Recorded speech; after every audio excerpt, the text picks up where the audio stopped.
Assalamualaikum warahmatullahi wabarakatuh. Perkenalkan, nama saya Neza Visyanita dari kelas XMIPA 3 nomor absen 20. Saya akan presentasi tentang sistem pembagian kekuasaan negara Republik Indonesia. Kalian pasti udah sering dengar istilah yang berkaitan dengan lembaga-lembaga negara, dari Presiden, DPR, MPR, sampai Mahkamah Agung. Kekuasaan negara adalah kewenangan negara untuk mengatur seluruh rakyatnya agar tercapai keadilan dan kemakmuran serta keteraturan. Jika tidak ada lembaga negara yang terstruktur dengan baik, sebuah negara akan kesulitan untuk menjalankan roda pemerintahan. Kalian tahu nggak, pemerintah yang baik itu pemerintah yang bersinergi satu dengan yang lain atau dapat bekerja sama maupun memantau satu sama lain. Oleh sebab itu, diperlukan pembagian kekuasaan yang jelas supaya lembaga-lembaga negara ini bisa menjalankan fungsinya dengan baik dan benar.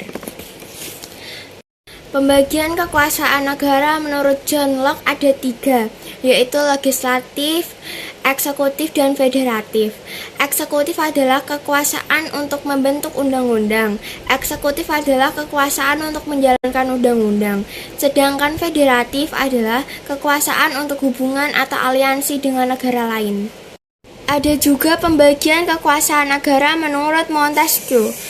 Ada legislatif, eksekutif, dan yudikatif atau yang dikenal dengan trias politik. Itu kekuasaan membentuk undang-undang. Eksekutif adalah kekuasaan menjalankan undang-undang, sedangkan yudikatif adalah kekuasaan untuk mempertahankan undang-undang, termasuk kekuasaan untuk mengadili pelanggaran terhadap undang-undang.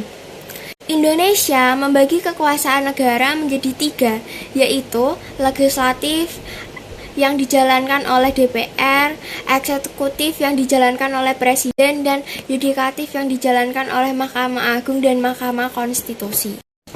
Konsep pembagian kekuasaan di Indonesia ada 2, yaitu horizontal dan vertikal. Horizontal adalah pembagian kekuasaan menurut fungsi lembaga-lembaga tertentu, yaitu legislatif, eksekutif, dan yudikatif. Sedangkan vertikal yaitu pembagian kekuasaan antara beberapa tingkatan pemerintahan. Konsep pembagian horizontal di Indonesia dibagi menjadi 6. Yang pertama adalah kekuasaan konstitutif, ialah kekuasaan untuk melakukan perubahan terhadap Undang-Undang Dasar atau istilah yang kita kenal dengan amandemen. Yang memiliki kekuasaan adalah MPR. Yang kedua adalah kekuasaan eksekutif. Kekuasaan eksekutif adalah kekuasaan untuk melaksanakan undang-undang. Dalam hal ini yang menjalankan adalah Presiden dan menteri-menterinya.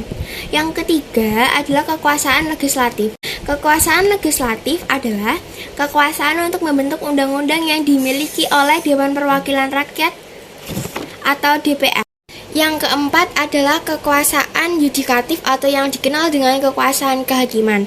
Kekuasaan ini dimiliki oleh Mahkamah Agung dan Mahkamah Konstitusi. Yang kelima adalah kekuasaan eksaminatif. Kekuasaan ini adalah kekuasaan terhadap pengawasan, penggunaan, atau pengelolaan uang negara. Yang keenam adalah kekuasaan moneter. Kekuasaan moneter adalah kekuasaan untuk membentuk dan menerapkan kebijakan terkait moneter, kemudian juga untuk mengatur dan menjaga stabilitas pembayaran dan menjaga stabilitas nilai rupiah. Nah, lembaganya adalah Bank Indonesia. Bank Indonesia menjadi lembaga yang memiliki kekuasaan moneter karena Bank Indonesia yang merupakan bank sentral yang mana kekuasaan sampai fungsinya itu diatur oleh undang-undang tersendiri.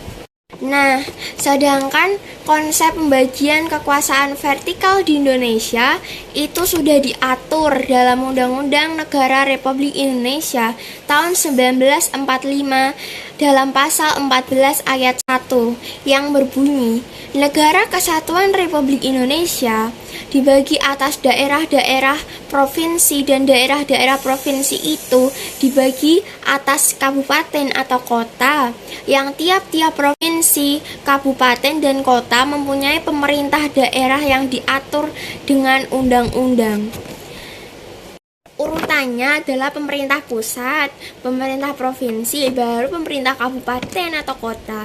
Jadi, sudah jelas dalam konstitusi kita sudah dituliskan bahwa pembagian kekuasaan secara vertikal itu dari pemerintah pusat ke pemerintah daerah.